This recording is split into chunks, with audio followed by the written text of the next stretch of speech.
possibility. I don't think they're going to change their manager right now. I think they're going to change I think they might change some people in the front office. I could see Sandy leaving. I think they'll give the manager another chance. He just has to get a little tougher with the players. It's his first go-round. No one's looking to jump him out of here. You couldn't have won with him no matter what you could do. Mike Scioscia's a good manager. But you know what? He hasn't won in a long time either because he doesn't have the players. When you don't have the players, you don't win in baseball. Very hard to win without the players. Rob and Lennox, what's up, Rob? Hey, Mike, before I talk about the Yankees and Mets, I just want to congratulate you on the Broadcasters Hall. So kudos to you. Anyway, about the Yankees and Mets, first of all, about the Yankees, I love Clint Frazier. I think he's the future of the Yankees. I don't think he's going to be put in the package. I really don't, unless they're going after a guy like Baumgartner or somebody who's definitely a number one to Severino. The other thing bothers me yesterday, too, is I don't like the way baseball's played now. Everything's about hitting home runs, too many strikeouts. They're shifting over. Guys are hitting to the shift. And the other thing, too, is that in the late innings on the road, I can't criticize Aaron Boone. My team's 50-25, okay? I'm not going to be very critical. But the thing is that when Gardner's on base, you got to steal bases when you're on the road in the late innings. The other thing, too, is I agree with you. What is the fascination with Aaron Hicks? Aaron Hicks hits 243. Well, they like him because he's a very good fielder. He's a very good fielder. He gets on base. He does get on base. He's not a real good hitter. He hasn't had a terrible year, but I don't think he's, I think he can do better. I think on the Yankees you could do better.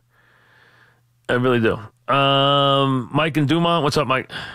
Hey, Mike, how's it going, bud? Good, what's up? I just want the Mets, man. They what the Mets stand for. My entire team stinks. I mean, come on. Since the beginning of the season, when Mickey Callaway, when he was that your big line? Is it all downhill after that? Was that the big line? No, okay. No, it wasn't the big one. But after he went soft and how he was saying, we got to care for our players, how we got to love our players. The players are never playing for him. They feel like, when they're going for a fly ball, they're not running. They're not running through first base. They're not. I don't see that. I don't see them not hustling. I really don't see them not hustling. I just don't see them playing well. I don't see them. It's not that. It's the planning. It's the strategy. It's the idea that it's the same message every day. I mean, it's the no fire in the belly. It's not backing up the DeGrom with the umpire. It's a million different things. I just don't see. Listen, it's not like I'm trying to pin this all on the manager because you can't do that. They've had a million injuries, and the players they've had who they count on have been terrible. I mean, guys like Bruce has been so bad. There's probably not a player in Major League Baseball who's played under his numbers more than Bruce. I don't know how you could. Last year, he had 36 home runs, knocked in 101 runs. He's got like 13. He's got 3 homers and like 18 RBIs. Anthony and New Rochelle, what's up, Anthony? Hey, Mike, how you doing? Good, what's up? Mike, I want to ask you 2 questions in regards to the Yankees. Sonny Gray reminds me of Javi. What is this, Baez that used to play for us? Javi Vasquez? Yes, the guy, he acts like he's scared to pitch. He's got good stuff, Mike. And my other question is, what do you think is Aaron Hicks' ceiling? Because like you said, I think Aaron Hicks is a 4th outfielder. That's what I think he is. I do not think he's an everyday outfielder on a really good team. I think he's a 4th outfielder. He's a good defensive player, got a wonderful arm. He's a good center fielder. He's a guy who can play for a couple of weeks at a time. I don't think he's a 500 at bat outfielder. I think he's a 4th outfielder on a good club. I think he's a regular on a bad club. I don't think he's a regular on a big club. Tony in Oceanside, what's up, Tony? Yes, Mike. I think with the Mets, it's just like an organizational failure. And what bothers me with the Mets is when there are players out there, free agents or what have you, you hear these things, the Mets are not going to go for that. The Mets are not going to spend the money. And I think they need a Piazza moment to change the narrative. I think they do. I agree, but it does not mean they have to go sign a free agent. It has to be the right player. Piazza was the right player. They do need a Piazza moment. I agree.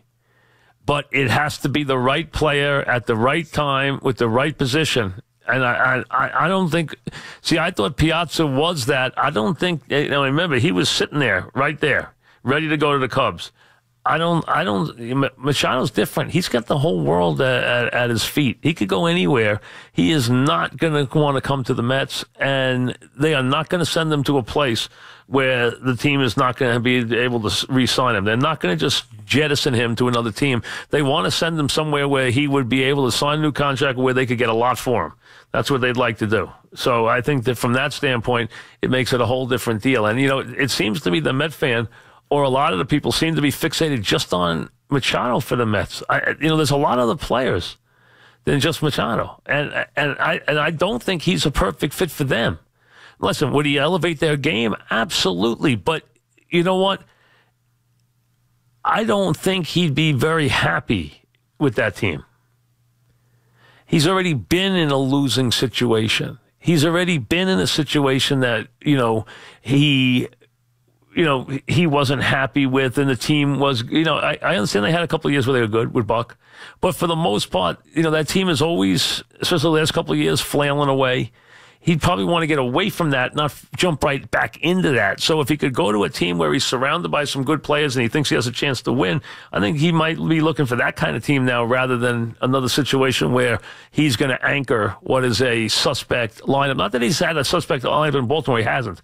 But he's had a team that, except for a couple of occasions where they clearly were in the middle of it, Buck had a good team for a couple of years, no question. But the last couple have been lean. This year has been unbelievably bad. I don't know if he's looking for another year like this year, where everything just fell apart around him, which is what's happened. Back after this.